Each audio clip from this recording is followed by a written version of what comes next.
What's up, world? My name is Sarah and welcome back to another episode of whatever it is that we're doing here. I don't know what to say. Ooh. It's a big bite. Oh, that's nice. It's all part of the Anywho, kitchen experience. Ooh. Oh, it smells so good. Oh no, making a mess. And the lighting's gonna change. It's already in the way. Now, today's video is going to be a combination of two things that I love. One being thrifting and the other one is cooking. I am challenging myself because in 2022, I want to do some thrifting challenges, film them for you. And today's challenge is we're gonna go out and thrift at least one cooking book. The older the better. Not older the better, but I'm kind of interested in finding vintagey kind of cookbooks. And then we are going to make something out of that find. So it's a bit of a challenge. Find a cookbook from the thrift store. I have a couple of thrift stores in mind. Hopefully they have something. And then we're gonna come home and make something out of the book. So let's go thrifting so we can actually make some delicious food. Hopefully delicious. Let's head out.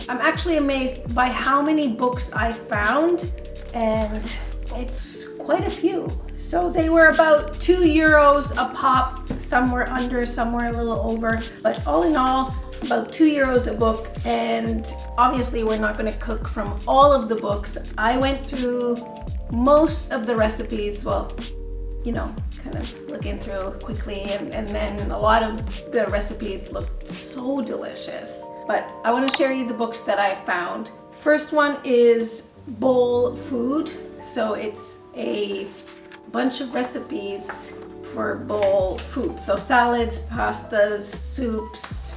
I think they had wok, yeah, and curries.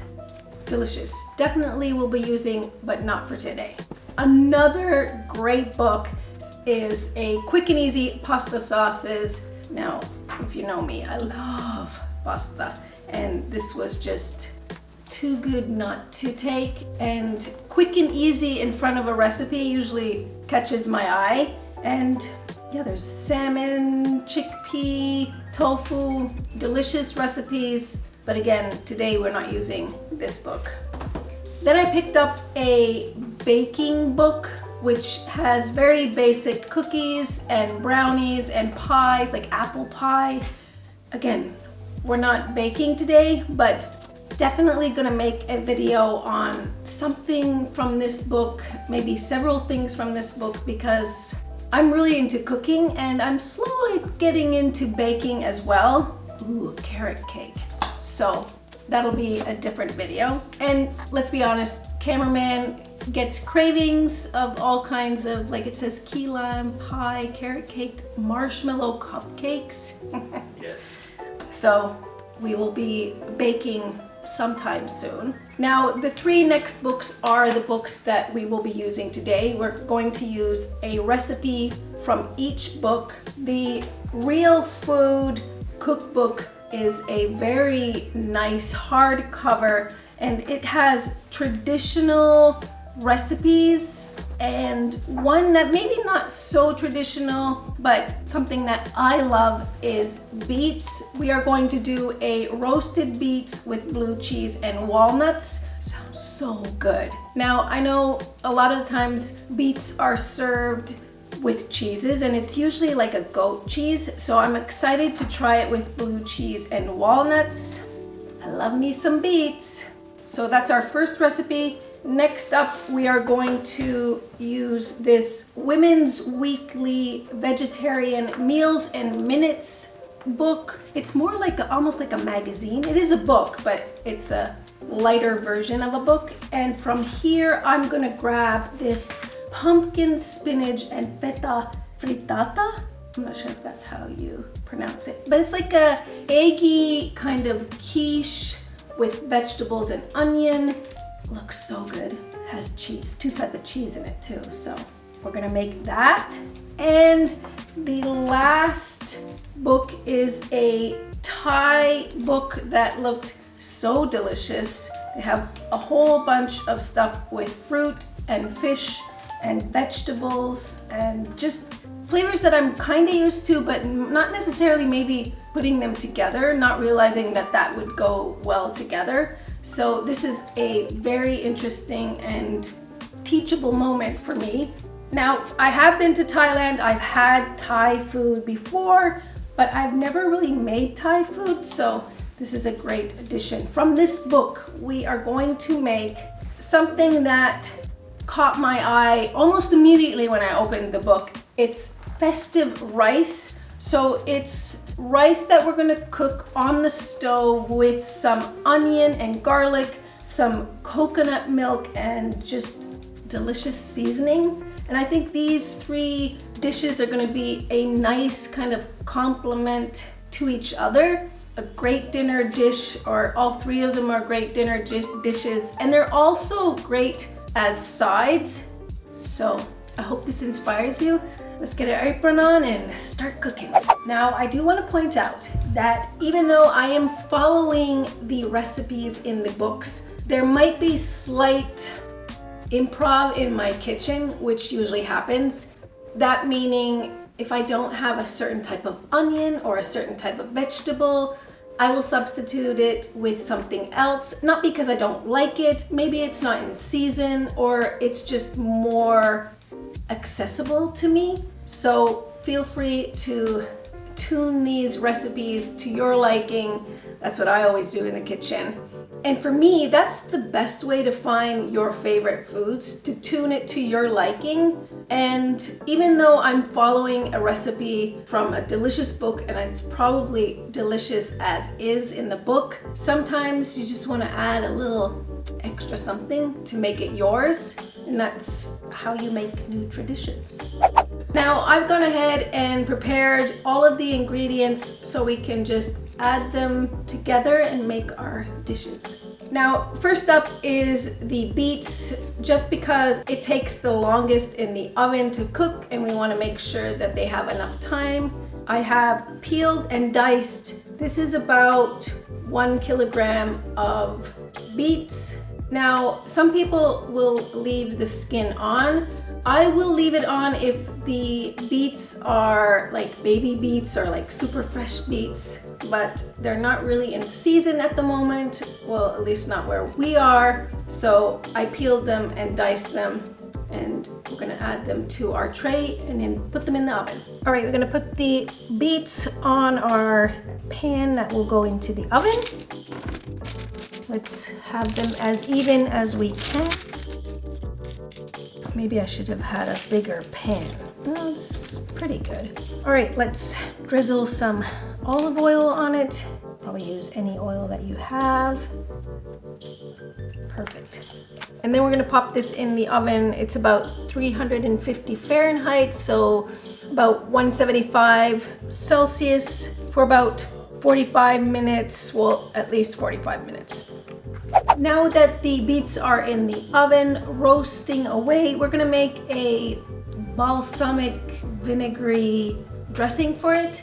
And the recipe called for red wine vinegar, which I don't have, but I'm gonna be creative and use actual wine. So I'm going to add some olive oil, regular vinegar, red wine, and a little bit of balsamic vinegar oil mixture. We want 4 parts of olive oil and 1 part of all the other components. So let's start with the oil.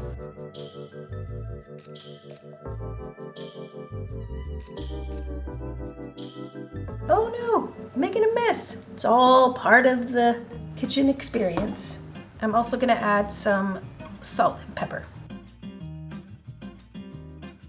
Okay, so our vinaigrette sauce mixture is ready. We still need to wait on the beets that are in the oven. So while they're in the oven, I'm going to put together the second dish, which is the frittata, the egg vegetable thing that's gonna go into the oven. And that starts with softening the pumpkin and the potato. Now the recipe says to use the microwave, but because I have an air fryer, I do have a microwave, but I have an air fryer that I think will do the job a little bit better than the microwave. I'm going to add the potato chunks and the pumpkin chunks to my air fryer and cook them just for about 10 minutes till they get a little softer. Then we're gonna add the cheese, spinach, beat up some eggs, and then top it off with our onion.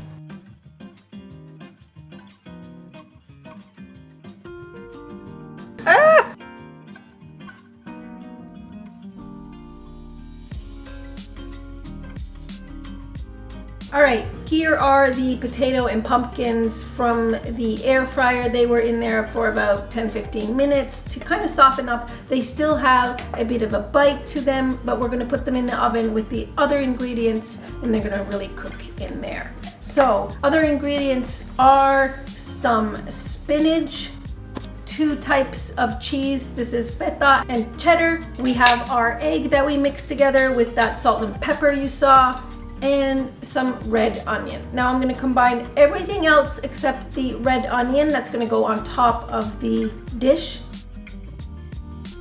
And then we're going to swap the beets that are in the oven with our frittata.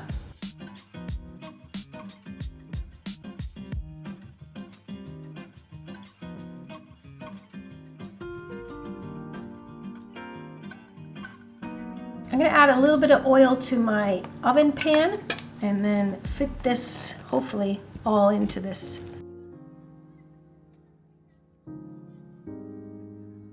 Last but not least, onion. I bet you could mix this into the vegetables, but the recipe said to put it on top, so it's gonna have a nice roastedness. This is gonna go into a hot oven for about half an hour. All right, let's swap it with our beets. Now, before we assemble the beets dish, I want to get started on the rice. So let's head over to the stove. All right, I'm going to start off with some oil. We're going to add our onion. This is 2 onions, a couple of cloves of garlic,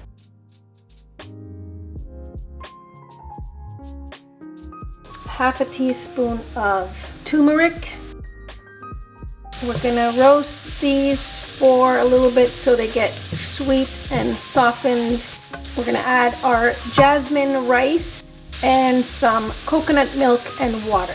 All right, now these have been on the heat for about 2 to 3 minutes. I've washed the jasmine rice. This is about 2 cups of jasmine rice. I'm gonna add that. And then I'm going to add 1 can of coconut milk,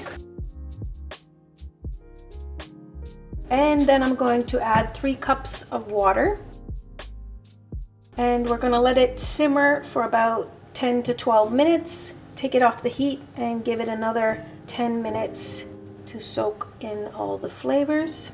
Now we can attend to our beets. Here are our beautiful beets. Now you could have them just as is, right? But let's add our vinegar wine mixture sauce onto the beets and the 3 other ingredients we have. Oh my goodness, it smells so good. Now we're gonna add some blue cheese. Some is an understatement. I love me some blue cheese, so a lot of blue cheese. Walnuts and chives. Okay, let's check on our rice. Ooh, oh, it smells so good. Let's transfer it into our container and taste these bad boys.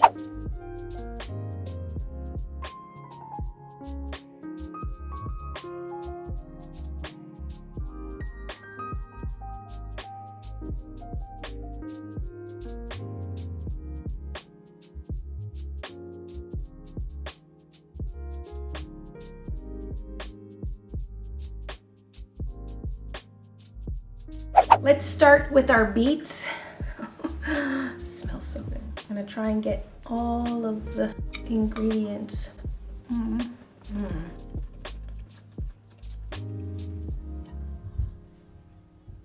I don't know what to say. You could pack this as your lunch and be good. Next up, we're going to try our frittata. I do have to say that next time I make this, I'm going to mix the onions in with the mixture because they kind of got hit by the heat, but it's not going to affect the flavor, I don't think. Let's dig in. It's a big bite. Oh, that's nice. I do have to admit that I was kind of afraid that it was going to be too eggy for me, but there's so much vegetables in it that I love it. All right, this rice smells so sweet. Even though the rice has onion and garlic in it, it tastes like a dessert. I know that sounds kind of weird, but the coconut milk adds so much creaminess to it, it almost makes it sweet. You could have this with anything or just as is.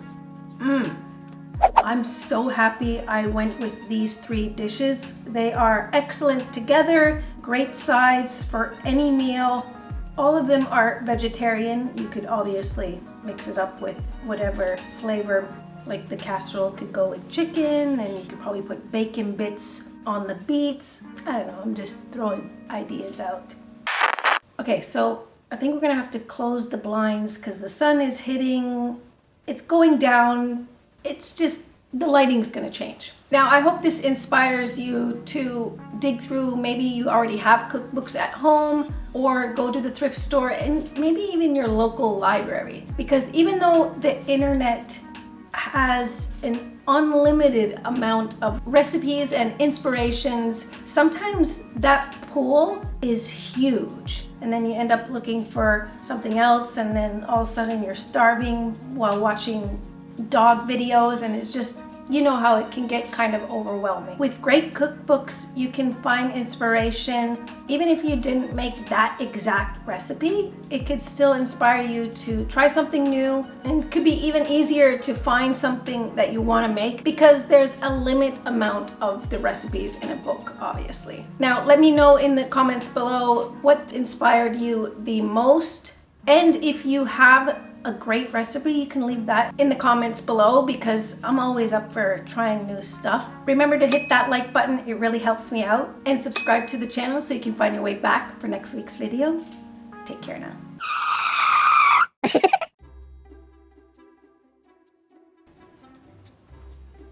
I'm like a chipmunk that stores everything in cheeks. Yeah.